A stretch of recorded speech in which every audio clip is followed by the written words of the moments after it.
Gagawa tayo ng chocolate mousse. 2 bar na chocolate, 8 egg, at isang teaspoon butter. Ilagay natin ang white egg sa machine. I-mix natin. Ang teaspoon na butter. Ilagay natin ang chocolate sa loob ng 3 minutes para mag-melt. Ito na ang white egg. Kunin na natin ang chocolate na minalt natin.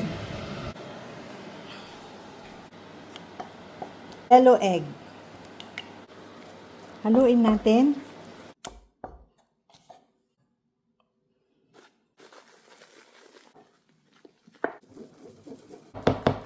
Done na po ang ating chocolate mousse. Ito na po ang ating chocolate mousse. Kain na po tayo.